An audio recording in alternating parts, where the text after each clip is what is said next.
this is good news, is that you don't have to spend 3 weeks trying to gain the skill. All you have to do is be motivated to change. Like sitting in the seat, you're like, you know what, I'm ready. And then the skills come.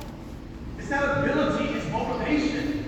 I'm waiting to my late 30s to go after my black belt. And I have the motivation to do it. So it took me almost 5 years. But when you're getting your black belt, this particular school, in Shaolin Wushu, Kung Fu, you have to fight against 2 to 3 other existing black belts. The goal was not to win, the goal was to be better. So, if you're being jumped, can you position yourself so you can fight 3 people at one time? If you get tired and worried, will you still use technique? If it ends up going to the ground, will you execute on the abilities of groundwork? But it was the motivation that had to keep me going. Now my son, I was blessed to be able to do this with my 10-year-old son at the time, Makai. And Makai, when he was fighting, his mouth started bleeding. And the master said, hey, look, don't clean up. Brought him in the bathroom and said, son, do you want to continue to move forward? He's like, yes, Dad. I said, you sure you okay? He heard he had braces, so his braces had cut his top lip in the fight. So he said, yes, Dad, I'm going to continue. So I took him back out and continued on when he got his back up. We walked into the car, and I said, Makai, if you don't mind Dad asking, why'd you keep going? It would have been okay. I would have completely understood if you didn't want to keep going. He's 10 years old at the time. He said, Dad, because today's your birthday, and I wanted to give you a gift. He had motivation, guys. The motivation kept him going. So I'm saying to change, he's got to be ready to change. This is why, listen, guys, this is why it is so hard to lead a group of people who aren't ready to change. It is like, listen, my struggle came from continuing to try to pour out this part of mine into those who have decided to win here. And that's when I started to understand it was about building and rebuilding.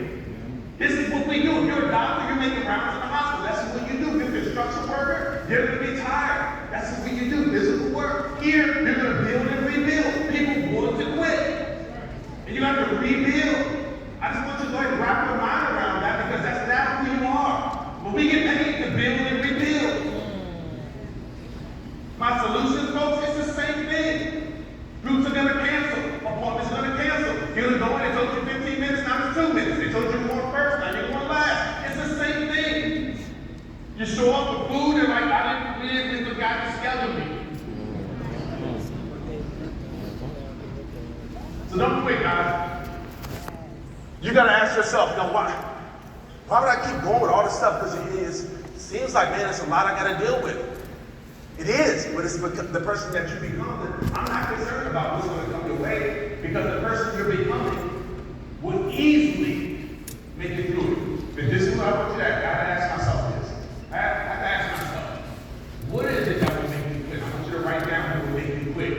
Because if anything else comes up, then you already said that would make me quit. It's a lack of family support. You know how many people told me that was a scam? You know how many people told me, man, people get locked up. Listen, guys, I'm not saying that you shouldn't acknowledge their objection, but let them be negative. Let them call it a scam, where you pay for all your kids and grandkids' tuition, and then you can start fresh with those student loans.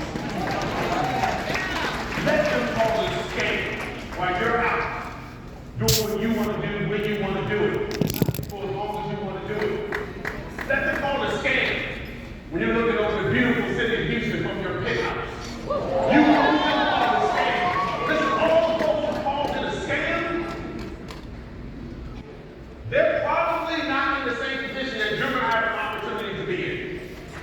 So don't worry about that, guys. When people say, look, that's so much family support. I know it's hard. I'm not saying it's not going to be hard. I'm just saying you have to decide whether it's going to make you quit or not. How about team quit? I have 22 ringers, 22 figure ringers before the 50K ring. $2,200,000 ringers that quit.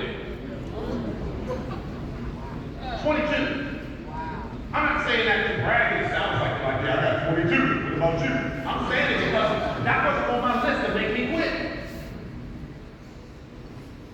How about low retention? How about missed bonuses or trips? How about failure to qualify for senior director and above? How about family trauma? Orange Slickton was talking about his sister. Guys, listen, life happens.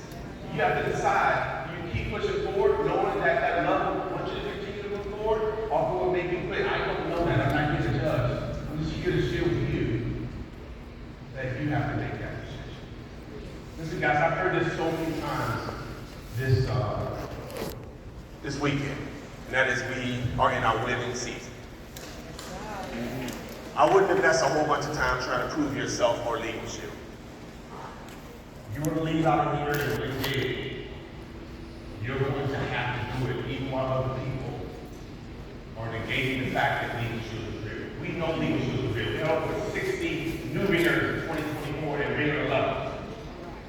So you don't have to, listen, maybe you thought it was a prospect. All right, maybe you thought I was asking the commissioner whether you thought leadership would work or not. I was asking you whether you want to participate in a piece of already doing it to work.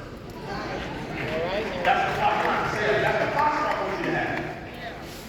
So the cheetah never uses the speed to prove to a wild dog or a hyena that it's faster. It only uses it to eat.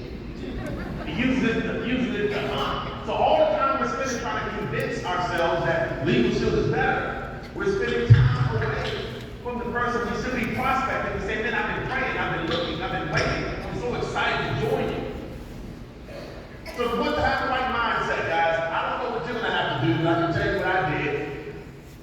What I did is I put myself around people who thought like I wanted to think and who were thinking the way I was thinking.